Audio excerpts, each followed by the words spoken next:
Theme parks across the world are closed due to the coronavirus pandemic. Okay, fine, I'm cool, I'm fine. Disneyland and Walt Disney World have never seen closures like this before. At first, we thought things might only be down for a couple of weeks, but recent comments in California have implied it could even be months. Regardless, when they do reopen, things are bound to be different than what we're used to. So how could Disneyland really change when they finally open up the gates? I'll get into the details, but first, go down, hit subscribe, and turn on your notifications so you can be the first to know when we have new videos dropping on the channel. Don't make me beg, darling. I won't do it, you know. So Disney has already talked about instituting new procedures to help boost the public's confidence that the parks are safe. Some basic precautions will most likely be put into place, and if all goes well, these precautions might even become the new normal. Sometimes change can be good. Here's what could be different once we go back. First, we might be looking at new temperature checking procedures. Disney Executive Chairman Bob Iger has already floated around the idea that at security screenings on the way into the parks, they could implement a body temperature check as well as a bag check. There's a lot of questions about how something like this would work on a large scale. Never mind the fact that in a lot of cases, people can still shed a virus even when they're not showing symptoms like a fever. Excuse me? But however it would be handled, it's not too crazy to think this could remain for the long haul. Sure, it sounds pretty bizarre, but if it helps ensure guests that Disney is prepared to handle these situations and it keeps the guests safe, why not? That's the gospel truth.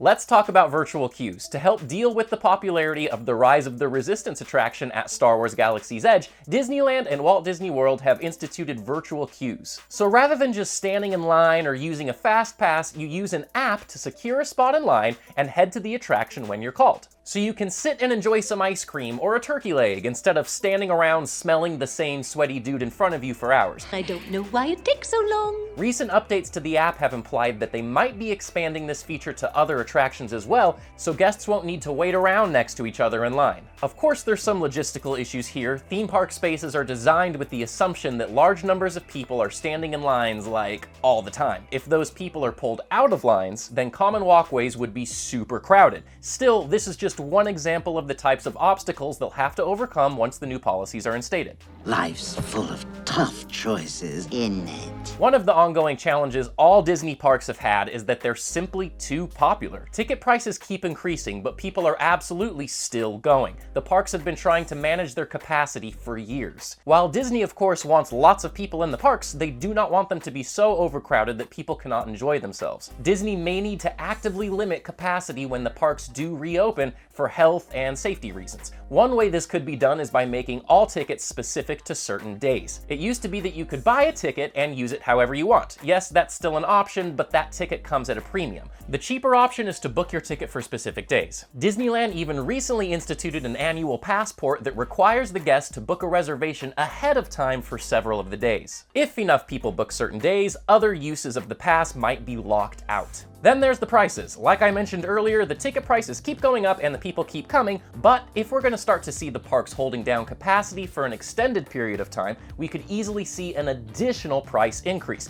This could be for tickets, food, or even merchandise. Maybe it'll be for all of the above to help offset the lost revenue from the additional guests they can't let in. There will always be price increases at Disney parks. That's not a tough prediction to make, but we might be looking at much more significant increases as part of a complete restructuring of how admission even works. There's a silver lining to all these changes. We will likely see smaller crowds in the parks. It's hard to believe the parks will jump straight back to their normal crowd numbers the day they open. Lots of people will be staying away, but Disney might intentionally limit crowds, at least at first, in order to maintain something that resembles social distancing. Smaller crowds would be a goal of a lot of these new policies I mentioned, but that will also end up being an unintended benefit for those of us who do make it inside. Who knows? If we end up seeing these things implemented and they end up being accepted by guests and are successful for Disney, then smaller crowds could become normal crowds. Might make booking a Disney vacation a little more difficult and even more expensive if you can imagine that, but if the end result is an easier experience that is more fun and safe for guests, maybe it'll be worth it? Would you be down to see these changes? Let me know in the comments, and if you haven't yet, be sure to subscribe to our channel and ring that notification bell to make sure you're the first to know when we drop more content just like this.